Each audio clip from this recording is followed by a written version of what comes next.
Ang ating mga Biblia sa Matthew 24. Matthew 24, verses 42 to 44. I'll be reading the NIV version sa English. Matthew 24, verse 42 to 44. Therefore, keep watch. Before you do not know, because you do not know on what the day your Lord will come. But understand this, if the owner of the house had known at what time of night the thief was coming, he would have kept watch and would not have let his house be broken into. So you must be ready, because the Son of Man will come at an hour when you do not expect Him. Sa Filipino, kaya't maging handa kayo. Dahil hindi ninyo alam kung kailan darating sa inyo o darating ang inyong Panginoon. Unawain ninyo ito. Kung alam ng may-ari ng bahay, kung anong oras sa gabi darating ang magnanakaw, siya'y maghahanda at hindi niya pababayaang pasukin ng kanyang bahay. Kaya't lagi kayong maging handa, sapagkat darating ang anak ng tao sa oras na hindi ninyo inaasahan. Mga kapatid, ang pag-uusapan natin ngayon, pamagatan nating ready or not, Jesus is coming. Sabi mo sa iyong katabi, ready or not, Jesus is coming. Sa Filipino, handa ka man o hindi, darating si Jesus. Alam natin sa ating buhay ang salitang maging handa. No? In fact, ang pagiging handa ay isang parte ng ating buhay. Habang bata pa lang tayo, habang tayo ay lumalaki, tinuruan tayo na maging handa, o di kaya naman tayo'y kusang natututo upang tayo ay maging handa. At maraming bagay ang pinaghahagdaan ng mga tao. Halimbawa, kung ikaw ay estudyante, naghahanda ka, palagi na baka mamaya ay mayroon kayong biglaang quiz, di ba? Or exams. Kaya, ikaw ay naghahanda, palagi kang nag-review ng mga lessons, nag-ready ka, lalo na kung mayroon kang professor or teacher na pabigla-bigla kung magpa-quiz. So, ang mga bata, ang estudyante na matalino, ay naghahanda hindi lang tuwing may quiz, kundi palagi. Naghahanda sila upang in case na magpabigay ng pagsusulit or exam ang kanilang teacher, ay ready sila. Ano pa? Halimbawa kung ikaw ay mag-a-apply ng trabaho, pinaghahandaan mo yung iyong job interview. Diba? Pinaghahandaan mo kasi gusto mo magkaroon ng trabaho. Kaya hindi maaari na mag-a-apply ka or pupunta ka sa iyong job interview nang hindi ka handa. Tama po ba mga kapatid? So naghahanda ka physically, diba? Mentally, sa sarili mo, spiritually, ready ka. Kung ano mang itanong sa iyo, ay makakasagot ka. Palagi tayong naghahanda sa ating buhay. Kung ikaw ay nakatakdang ikasal, marami-rami ng ikinasal ko sa isang pagkakataon, sunod-sunod. Nakikita mo yung preparasyon ng mga nagbabalak mag-asawa. Hinahanda nila ang kanilang wedding, di ba? Preparation, lahat. At ganon din kung ikaw ay babiyahe, may travel ka ng malayo, ikaw ay naghahanda. Chine-check mo yung iyong sasakyang gagamitin kung may sarili kang sasakyan. Chine-check mo yung brakes, yung lahat ng mga fluids, di ba? Yung mga oil. Chine-check mo yan dahil ayaw mo na magkaroon ka ng problema sa daan. So nagiging handa ka. Minsan bumabiyahe ka, may dala ka, chinecheck mo kung may dala kang jack, may dala kang lahat ng mga tools, pang emergency, extra fluids, oils, ready ka. Para in case na nandun ka na sa travel, lalo't malayo, may mangyaring aberya, nakahanda ka at alam mo kung ano ang iyong gagawin. Amen? So sa buhay natin, alam natin tong salitang maging handa. Part ito ng ating buhay na magiging handa tayo. Sa anumang sakuna, sa anumang maaring dumating, anumang hamon na maaring nating masalubong sa ating buhay, meron tayong mga tinatawag na paghahanda. Part ito ng ating buhay. At isa rin po sa kailangan nating paghandaan bilang mga Kristiyano ay ang muling pagbabalik ng ating Panginoong Hesus. In fact, sabi niya, ito'y utos niya. Sabi ni Lord, keep watch. In verse 42, keep watch. Jesus is telling us to be spiritually awake. Maging handa, maging mapagbantay. To watch means what? To be alert. Ibig sabihin ng salitang watch, maging alerto ka. To be aware. Aware ka sa kapaligiran, sa mga nangyayari. Kita natin sa ating community, sa kapaligiran, sa ating gobyerno, even kung nababalitaan nyo ang mga nangyayari sa ibang bansa, dapat nanonood din tayo ng news, hindi lang yung balita natin dito sa Pilipinas. Local news, pati international news, dapat nakikiramdam tayo. Kasi kung ano mang nangyayari sa kanila, especially sa Western Hemisphere ng ating mundo, malaki ang possibility na tayo ay maapektuhan ng mga nangyayari sa kanila. No? Kasi aminin man natin o hindi, tayong, lalo especially nasa Asia, ay sumusunod sa kung anong rules, sa kung anong siniset ng mga tao na ito na nasa kapangyarihan o leader ng mga makakapangyarihang mga bansa. So pag tinitingnan natin yan, kailangan maging aware tayo. Maging mapagmatsyag, mapagbantay, to be alert, to be aware, and to be spiritually sensitive. Kaya nga sabi ng Bible, mga kapatid, na hindi tayo dapat natutulog sa ating pananampalataya. Hindi tayo natutulog sa ating spiritual na buhay o relasyon sa Panginoon.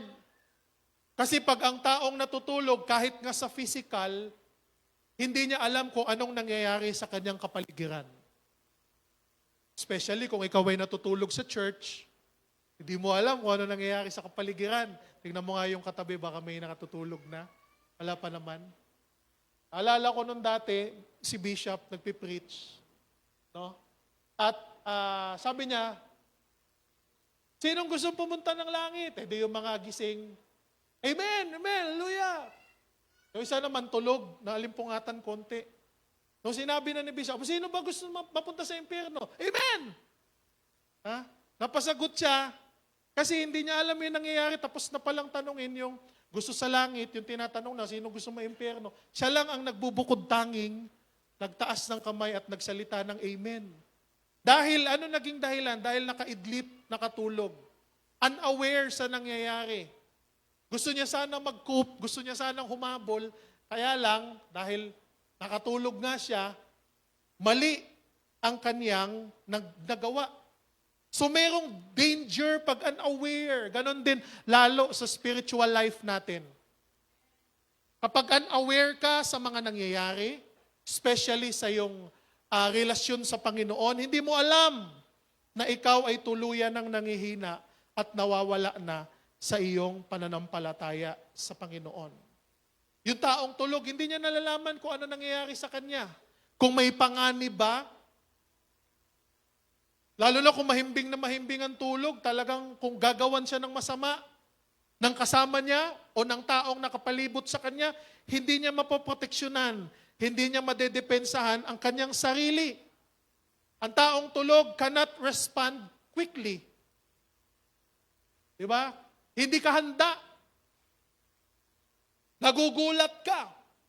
At sabi ng Bible, sa ating spiritual life, wag natin itong tutulugan. Wag nating hayaan na matulog tayo.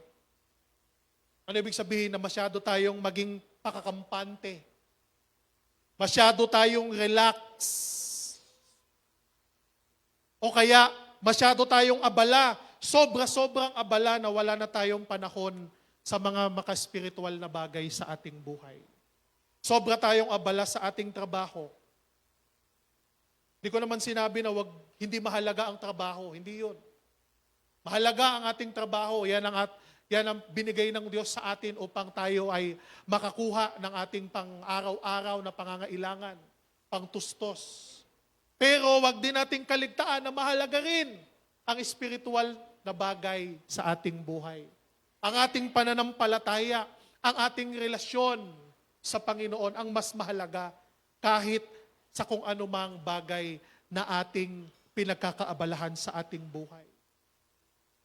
Yung iba, nagpapakakampante, masyadong distracted sa mga bagay na nagbibigay sa kanya ng entertainment. Sa mga laro, sa mga pinagkakaabalahan. Ano pa?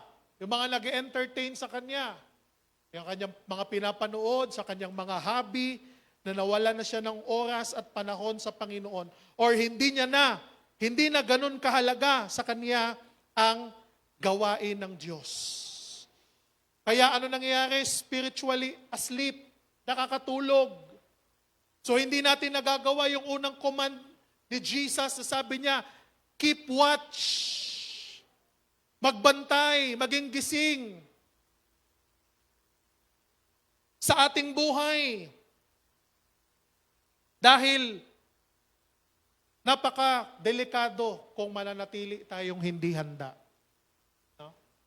Kaya nga yung mga gwardiya, di ba, kung kayo'y guard, lalo na kung kayo'y night shift, hindi talaga kayo pwedeng matulog.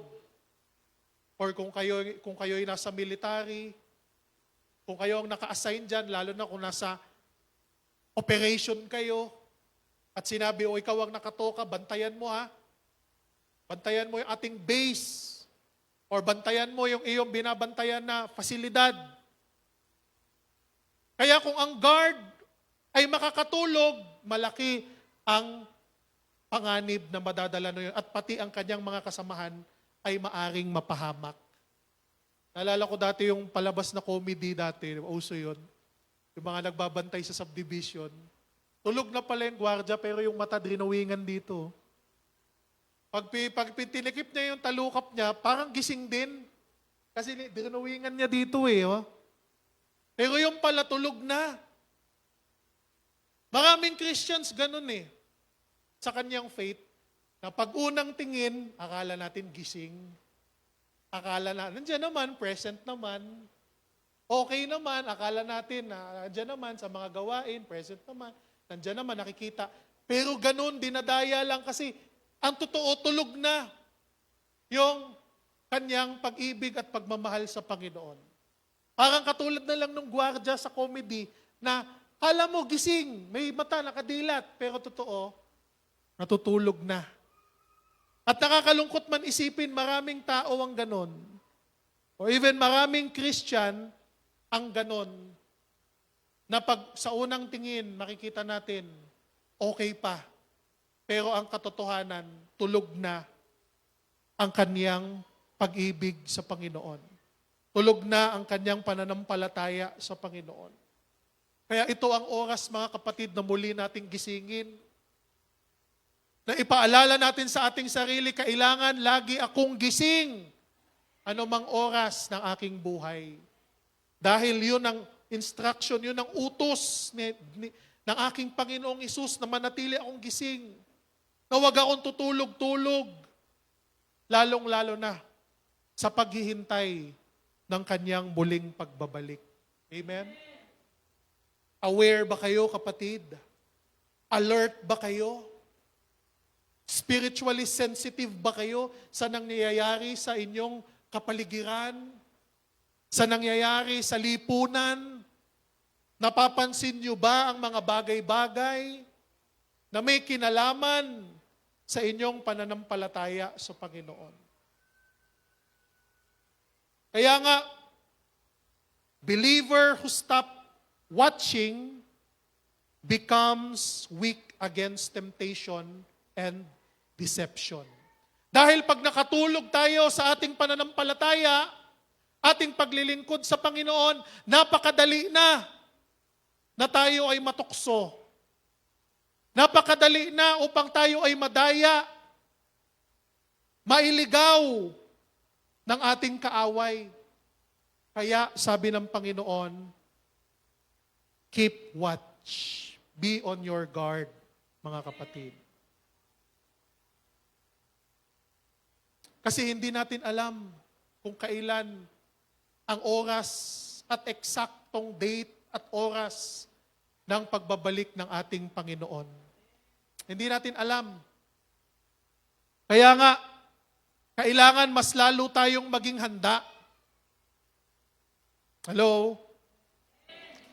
Kailangan mas lalo tayong maging handa. Alam nyo, sa panahon ngayon, napakarami na. Sinabi ko na ito noon, napakarami ng hindi na naniniwala sa second coming ni Jesus. Yung mga dating mananampalataya, nag-iba na ngayon yung ihip ng hangin. Hindi natin alam kung anong reason, anong dahilan. Yung iba pa nagtuturo na wala ng second coming. Di ba? Wala ng rapture. Dahil gusto nila na maging kampante na yung mga tao. Paano yung sabi ni Jesus na sabi niya, keep watch. Di ba? Sabi ni Lord, huwag kayong pakakampante. Ibig sabihin, pinaghahanda tayo ng Panginoon. Bakit? Kasi sabi niya, babalik siya. Bagamat hindi natin alam, sabi nga sa verse 42, you do not know on what the day your Lord will come. Verse 44, at an hour when you do not expect. Kasi yung oras na kanyang pagbabalik ay yung mga oras na hindi mo aakalain. Yung aakalain mo na normal ang lahat, walang problema, kampante ang lahat, walang digmaan, walang gulo, mapayapa. At sabi ng Bible, saka siya babalik. Kaya sabi ng Diyos, oras-oras, araw-araw, gusto niya na tayo ay maging handa. Every day ng buhay natin. Lalong-lalo na hindi natin hawak ang buhay natin. Pwedeng bumalik si Lord or pwedeng kunin niya na ang ating buhay. Ano mang mangyari dun sa dalawa, ang importante, handa ka. Hello?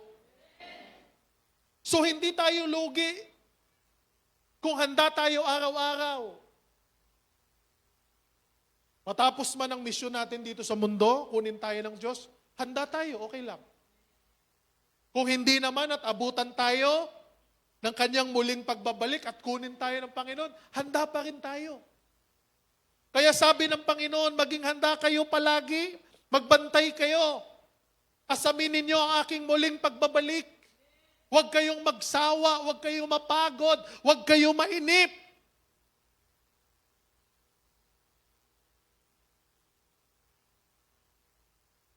Kaya nga yung mga estudyante na laging naghahanda, pag may special quiz, bigla ang quiz talaga nakakasagot. Kasi ready. Yung iba naman na hindi, masyadong kampante, asahan mo yan. Maliban na lang kung talagang matalino, kahit isang beses lang nasa utak na, no? Nakakasagot pa rin. Pero yung kadalasan, hindi. Kaya nga, every Tuesday, meron kaming training. Meron training yung mga leaders natin dito sa church. So minsan, sinasabi ko, mag-quiz tayo? Ha? Ay, wag po, hindi kami ready. Buti kung kasing bait ko. Sige, wag na nga, hindi kayo ready. Pagbabalik ni Lord, hindi ganun ready or not. Buti ko, Lord, wag muna. Ha? Hindi pa ako ready. May papagawa pa akong bahay. Inuhulugan ko pa yung sasakyan ko, kung ano pa. May mga pa ako, wag muna. Hindi. balik ng ating Panginoon, wala na ang tawad. Ready ka o hindi, yun na yun. Kaya nung sabi ng Panginoon, maging handa ka palagi, mga kapatid. Kasi napakahirap. Napakahirap na kung hindi tayo handa. Kung binasa natin sa Bible, kung hindi tayo, kung may iwan tayo, sagot mo na sarili mo, sabi nga. Yun talaga yung best. Yung first trip na yun, ang pinaka-pangarapin natin. Wala nang sakit, walang hirap, di ba? Walang lungkot, wala nang karamdaman. Sa isang iglap, sa isang kisap mata, kasama mo na ang Panginoon. At ano mangyayari sa mga maiiwan, according to the Bible? Katakot-takot na mga experience, persecution, great tribulation. Hindi na natin isa-isahin sa ibang topic na naman.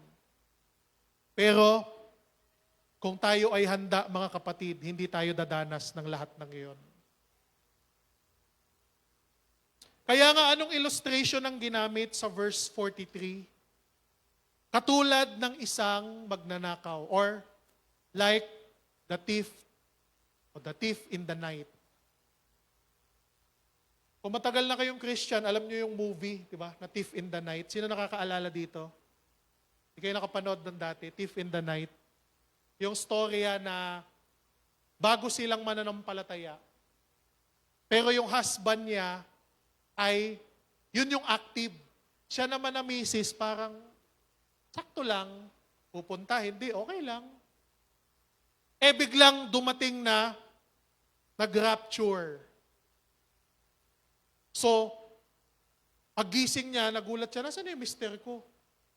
Hindi niya na makita, nagilap niya sa buong bahay, nasaan na, hindi ko makita. Tapos pagdating niya sa CR, nakita niya yung razor pang-ahit ng balbas. Nakasaksak, naka-on, pero wala na doon yung mister niya. Ano nangyari? Di ba? Parang nangyari weird.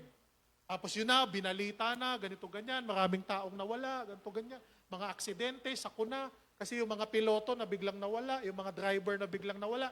So napakalaking tragedy na nangyari sa mundo. At sa kanya na-realize, ayun pala yung tinuturo ng pastor. Na pagbalik ng Panginoon, magigimbal ang daigdig. Kaso, hindi niya pinaniwalaan eh. Ano lang yan? Ano lang yan? Tawag niyan? Story lang yan? Fairy tale lang yan? Tapos nung nangyari, sa kanya lang na-realize, huli na ang lahat. Naiwan na siya.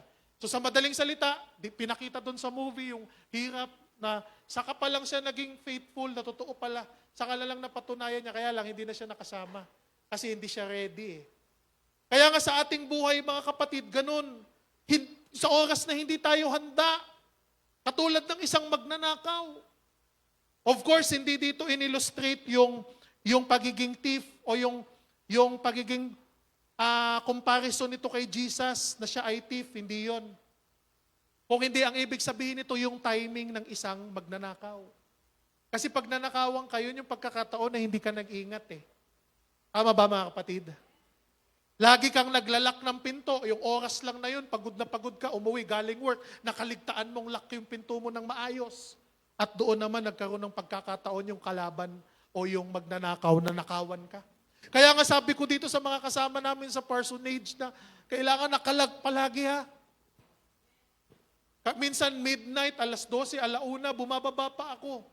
Dino-double check ko lahat. Kasi ayokong hindi maging handa sa isang pagkakataon, tapos saka naman may mangyari.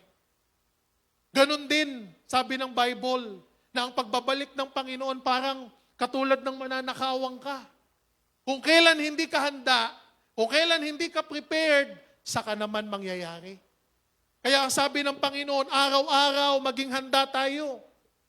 Lalong-lalo na, yung pakiramdam natin masyado tayong kampante. Masyadong okay ang lahat sa atin. Masyado feeling nating safe tayo. Yan ang mga pagkakataon, mga kapatid, na lalo tayong maging handa at mag-ingat. Sabi ng Bible, habang ang mga tao ay nagkakasiyahan, habang ang mga tao ay abalang-abala sa kanilang mga ginagawa, habang ang mga tao ay parang normal na nabubuhay, but spiritually unprepared, saka naman dumating ang pagbabalik ng Panginoon. Kaya mga kapatid, palagi tayong magbantay. Palagi tayong mag-ingat. Palagi nating siyasatin ang ating buhay.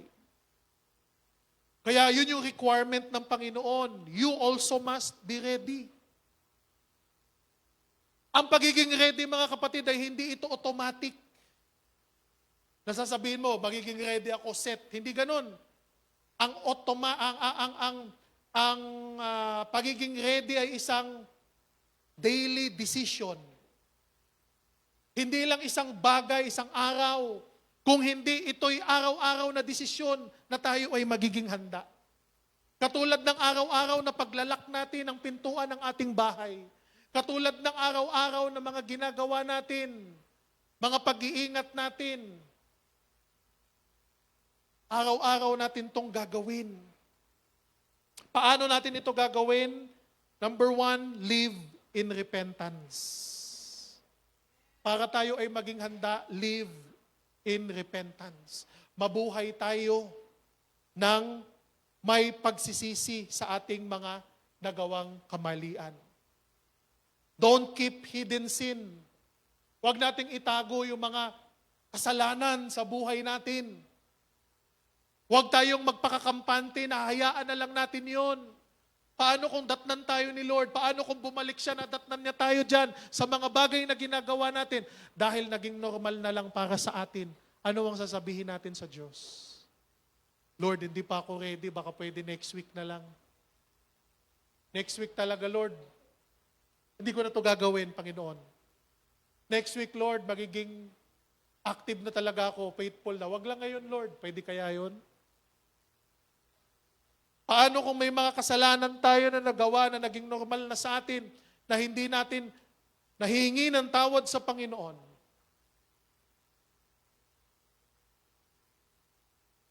Kaya nga, sabi ng 1 John 1:9, kung meron man tayong mga pagkakamali, pagkukulang, handa ang Diyos na patawarin tayo. He is faithful to forgive. At pagkatapos, tutulungan tayo ng Diyos na magbago at tuluyang talikuran ang mga nagawa nating kamalian. Pero kung paano kung naging normal na lang, yun ang tanong. Kung para sa atin, normal lang ito. Kahit alam natin sa kaibuturan ng ating puso at kalooban, na ito'y kasalanan sa ating Panginoon. Na ito'y masama sa harapan ng Diyos. Kaya kailangan meron tayong pagsisisi. Amen? Kaya nga sa ating paglilingkod sa Panginoon, napakahalaga eh. Diba? Tayo ay nagsisisi, talikuran ng ating mga kasalanan, tanggapin si Jesus bilang Panginoon at tagapagligtas. Napakahalaga nun. Dahil sa ganong paraan, nagiging handa ang ating puso. Kung ikaw ay hindi pa born again, yun yung unang-una. Submit, acknowledge natin yung ginawa ni Jesus sa krus, yung kamatayan niya sa krus, na tinubos ang ating mga kasalanan, tanggapin natin si Jesus bilang ating Panginoon at tagapagligtas. Talikuran natin ang ating mga nagawang kasalanan para sa kanyang pagbabalik. Isama niya tayo papunta sa langit. Hello? Ngayon, kung wala kang personal relationship sa Panginoon, paano yon? Pagbalik ni Lord, pinapatagal mo pa, ayaw mo, nagdadalawang isip ka.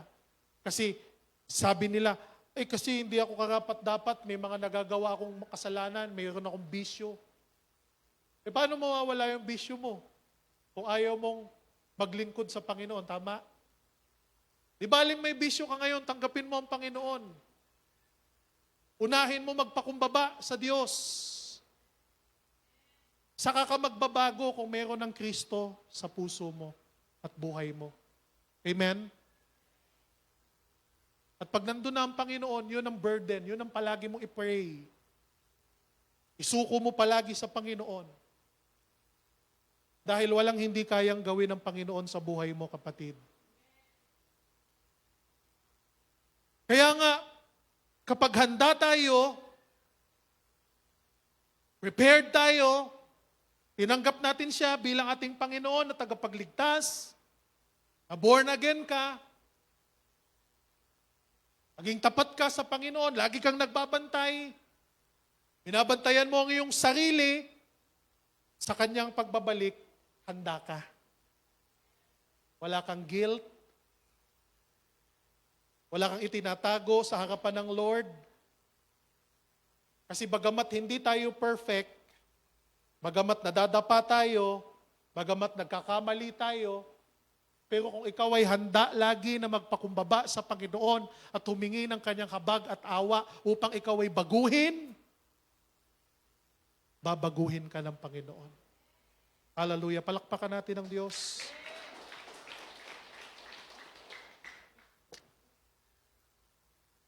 Kaya nga, you cannot stay awake spiritually if you are far from God. Tandaan natin to, kung ikaw ay malayo sa Panginoon, mahirap manatiling gising sa iyong pananampalataya. Kaya kapatid, sikapin mo palagi na malapit sa Diyos. Sikapin mo palagi na mag-serve sa Panginoon. Sikapin mo palagi na mahalin ang iyong kapwa. Mahalin, ibig sabihin, concern. Ibig sabihin, mangaral ka ng ebanghelyo sa iyong kapwa. Dahil mahal mo siya na ayaw mong mapahamak siya pagdating ng panahon. Yun ang totoong pagmamahal. Ang totoong pagmamahal ay hindi anong tawag niyan? Yung magiging konsentidor, di ba? Yung kukonsintihin mo dahil ayaw mo siyang ma-offend. Ang totoong pagmamahal ay ang balaan mo siya sa maaring kapahamakan na mangyari sa kanya kung hindi siya magbabago. Yun ang totoong pagmamahal. Serving God, loving others, and obeying His commandments. Mag-serve tayo sa Panginoon, kapatid, sa anumang paraan na kaya natin. Anumang gift na binigay sa atin ng Panginoon, gamitin natin yan para sa kanyang kalwalhatian. Mag-serve tayo sa Panginoon. Maraming paraan para mag-serve sa Diyos. Paano mo madidiscover? Sometimes si Lord lang ang magsasabi sa iyo kung anong ministry ang gusto niyang gawin mo sa buhay. Kung anong gusto niyang gawin mo sa buhay mo. Tanungin mo sa Lord, Lord, anong pwede kong gawin para sa iyo? Panginoon, anong kaya kong gawin? Anong pwede kong gawin? Ang pagsiserve sa Panginoon na hindi lamang sa totoo, sa tuwing nakikita ka sa stage, na kumakanta, na tumutugtog, na nagpipreach. Hindi lang, maraming ministry. Maaring tumutulong ka, maaring nagka-counsel ka, maaring nagbibigay ka sa mga less fortunate, di ba? Tumutulong ka sa community, at higit sa lahat sa church, meron kang ambag sa gawain ng Panginoon. Loving others and obeying His command. Kaya nga, napakahalaga mga kapatid, na palagi tayong maging handa, lalo-lalo na alam natin na we are in the last days. Nasa mga dulong yugto. Kung babasahin natin yung Biblia, from Genesis to Revelation, mafe-feel natin na nandito na tayo sa end times. Nasa dulo na. Lahat ng mga yun, dumaan na. Ito na lang yung mga paparating pa sa henerasyon natin at unti-unti nating nakikita pa isa-isa. New World Order, di ba? Yung pagiging cashless society, ang lahat ng payment natin, GCash, bank na lang, ano pa? online na lang, wired na lang, unti-unti na hindi na magiging mahalaga yung cash. Dati nagiging barcode na. Hello? Ngayon, QR code na. Scan mo na lang na gano'n, no? Di ba, parang lumalapit dun sa prediction, scan na lang. Mamaya, yung mga barcode na yun, nakalagay sa ulo, nakalagay sa kamay. Gano'n na lang, scan. Hindi ba obvious, mga kapatid? Hello? Matagal na panahon na yung Bible nagsabi. Matagal na panahon na sabi ng Bible, ganito mangyayari. At ngayon sa henerasyon natin, unti-unti natin itong nakikita. Hindi ito aksidente, hindi ito nagkataon lang. Ito talagang dapat mangyari. At ito talaga ang nakatatak, nakasaad. Kaya marami kayong maririnig na aral, marami kayong maririnig na kung ano-anong mga turo. Tandaan nyo lagi, kailangan nakabase sa salita ng Diyos. Pag hindi nakabase sa salita ng Diyos, huwag kayong maniniwala. Baka kayo maligaw. Kaya napakahalaga, nagbabasa din kayo ng Biblia. Para hindi kayo mailigaw. Para hindi kayo mapaniwala na mga nagsasabi, eto na, nangyari na, dito sa lugar na to, ganitong oras, magkita-kita tayo. O ibenta nyo lahat ng inyong mga kalabaw, baboy, kalupain, ha? Babalik na ang Panginoon, akyat tayo ng bundok lahat. O dahil ikaw di ka nagbabasa ng Bible, naniwala ka. Pagdating doon, scam pala. Pagdating sa bundok, sabi pala nung founder, magtatayo tayo ng networking. Ha? Mag-aano tayo? O ganito, ganyan. O. Pero kung palagi kang nagbabantay, palagi kang nagme-meditate, palagi kang nagbabasa ng Bible, yung Holy Spirit na sa buhay mo, hindi ka malilito. Hindi ka maliligaw. Nade-discern mo, hello, kung ano ang sa Diyos at kung ano ang hindi. Kaya napakahalaga mga kapatid, maging ready tayo palagi. Dahil napakalaking trahedya ang isang tao kapag hindi siya hinanda. Sa huling pagtunog ng trumpet, pagdating ni Jesus, hindi natin pwedeng sabihin sa kanya, Lord, sandali. Lord, saglit lang, hindi pa ako ready. Ha? Hindi siya katulad ng service na maghahantay sa atin pag late pa tayo. Minsan, nalilate na iiwan tayo ng service, tama ba? Minsan, iikot na yung church dun sa atin. Bawa sa Kiko, sa Tala, o ganon. Minsan, hinihintay kayo ng driver, tagal nyo, bilisan nyo. Para lang maka-church. May service na nga ng church, yung iba nalilate pa. Sundo na nga, hatid, sundo ng church. Yung iba hindi pa nakakarating sa tamang oras. Minsan, yung mga kapatid natin na nagdadrive, hihintayin kayo. Pero si Jesus, pagbalik niya, walang hintayan. Ready or not, He will come back. Kaya, huwag nating hayaan na mawalan tayo ng oras, na maubusan tayo ng oras. Huwag nating hayaan, mga kapatid, na dumating ang panahon na yon, hindi tayo ready. Or huwag mo sabihin sa iyong sarili, okay lang, tanggap ko na lang, ito kapalaran ko, hindi. Gusto ng Panginoon, mahal ka ng Panginoon at gusto niya na ikaw ay maging handa sa kanyang pagbabalik. Kaya nga, yun ang palaging paulit-ulit na sinasabi ng Panginoon, keep watch, magbantay ka palagi, maging aware ka palagi, tingnan mo ang nangyayari sa kapaligiran. Lahat ng signs, lahat ng mga nandyan na, kita mo na. Hindi na kailangan pang isa-isahin. Bagamat hindi mo alam kung kailan, pero ang nakakatiyak ka mga kapatid, totoong babalik siya. Kaya nga, be ready all the time. Walang makakapredict kung kailan, anong oras, anong araw, pero anong gusto ng Panginoon na mangyari, maging handa tayo. Kasi kung sasabihin ni Lord, ganitong panahon, ganitong year, 2026, o 2030, yung mga tao magpapakaabuso. Magpapakasaya tayo, saka na lang tayo bumalik pag 2026 na.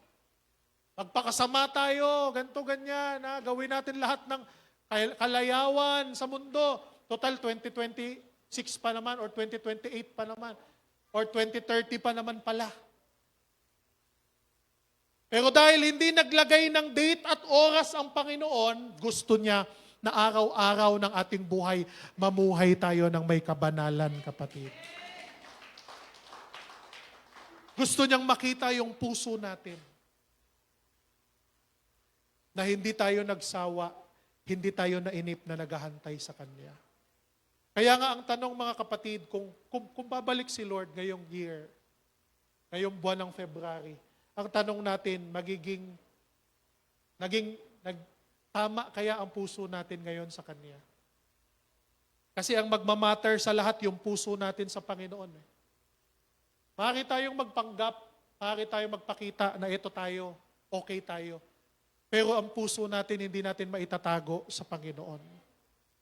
Are you living in obedience? Namumuhay ba tayo, nagsisikap ba tayo maging matuwid? Na sundin kung ano ang salita ng Diyos, mahirap man, mabigat man ito, pero ito ang salita ng Diyos. Kaya ba nating sundin alang-alang sa Kanya? Dahil ang pinakatiyak mga kapatid, kailangan na tayo'y maging handa. Huwag na tayo maghantay ng signs, lahat ng signs kita naman na eh. Huwag na tayo magsabi, itong sign na to aabangan ko. Hindi mo naman maaabangan eh. Huwag ka nang maghantay ng bukas sa makalawa, sa isang linggo, sa isang buwan, sa isang taon. Ngayon pa lang mga kapatid, maging handa na tayo palagi. Hello? Maging handa na tayo. Ngayon pa lang.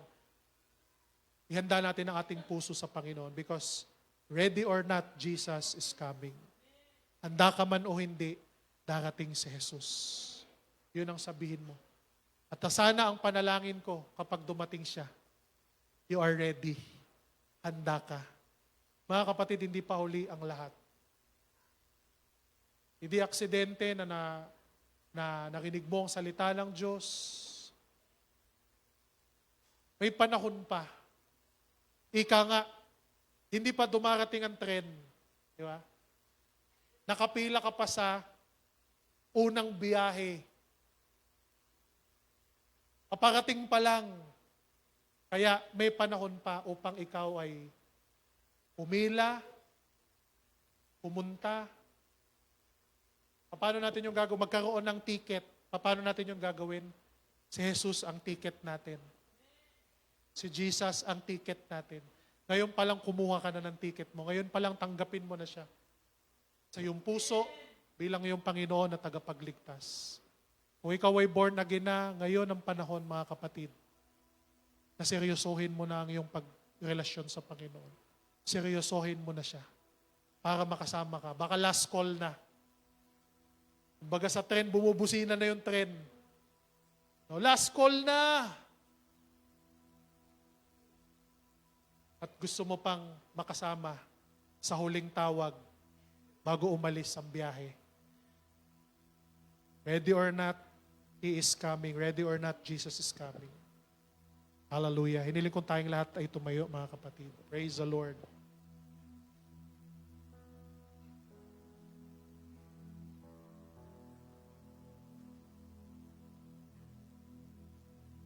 Hallelujah.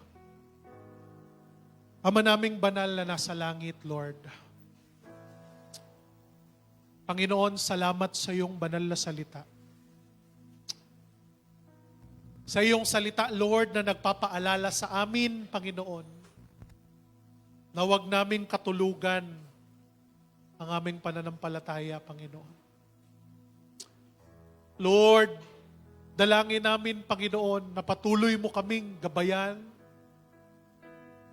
O Diyos, higit sa lahat, na patuloy mo kaming gisingin. Lord, tulungan mo, gisingin mo ang pananalig ng iyong anak kung ito may natutulog, O God. Lord, sa tulong ng banal na Espiritu, ibalik mo, Lord, ang nag-aalab na pananampalataya na galing sa iyo. Lord, buhayin mo ang espiritong patay. Panginoon, alam namin, Lord, na walang imposible sa iyo. Lord, kung nalayo man ang aming pag-ibig sa iyo, O God, patawarin mo po kami. Humihingi po kami ng tawad, Lord. At humihingi po kami ng habag at awa sa iyo. Lord, lingapin mong muli ang iyong anak. Alam ko, Panginoon, na mahal mo ang bawat isa sa iyong mga anak. Ayaw mo silang mapasama. Lord, ayaw mo kaming mapahamak, Panginoon. Ayaw mo kaming maligaw. Ayaw mo kaming mag-suffer, God. Gusto mo, Lord, na kami ay laging mapabuti, mapaayos. Hindi lamang kami, Lord, kung hindi ang aming buong pamilya, O God. Na sila rin ay maglilingkod ang buong pamilya mula sa magulang hanggang sa mga pinaka-nakakabatang anak. Lord, salamat. Ingatan mo ang bawat isa. Alam namin, Lord, na malapit ka nang bumalik. Di man namin masabi ang araw o oras. Katulad ng sinabi mo, Lord, ngunit nakatitiyak kami, Panginoon, na babalik ka. Babalik ka sa lalong madaling panahon.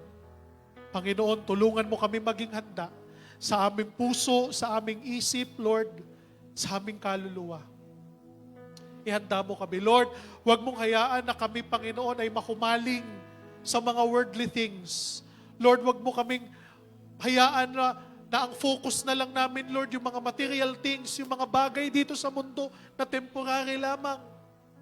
Kung hindi, gawin mo, Lord, sa puso at isip namin, Lord, na maging priority namin ang aming spiritual life. Dahil ito ang madadala namin, Lord, sa kabilang buhay. Panginoon, ipaalala mo sa amin ang pinakamahalagang bagay sa buhay namin ay ang aming relasyon sa iyo, Panginoon. Salamat, Panginoon. Salamat, O Diyos, na tunay kang tapat, tunay kang dakila. Pagpalain mo ang iyong mga anak. I-bless mo, Lord, na sa kanilang pag-uwi, manatili sa kanilang puso at isip, Lord, na kailangan laging maging handa ang bawat isa sa amin, Panginoon. Lord, salamat, Panginoon. Ikaw lamang po ang aming itinataas sa oras na ito. Nawa ang pangalan mo lamang, Lord, ang mataas at mabigyan ng kapurihan at mabigyan ng karangalan sa bawat isa sa amin, Lord. Salamat, Lord, itong lahat samot dalangin namin sa pangalan ng aming Panginoong Jesus. Hallelujah. Amen at amen. Hallelujah.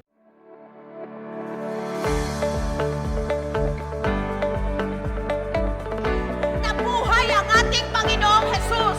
Hindi patay ang Diyos na ating sinasamba. Buhay na buhay ang Diyos. Jesus is alive! Come and join us every Sunday 9 in the morning, live on Facebook, as we continue to worship the Lord Jesus and experience His unfailing love to us.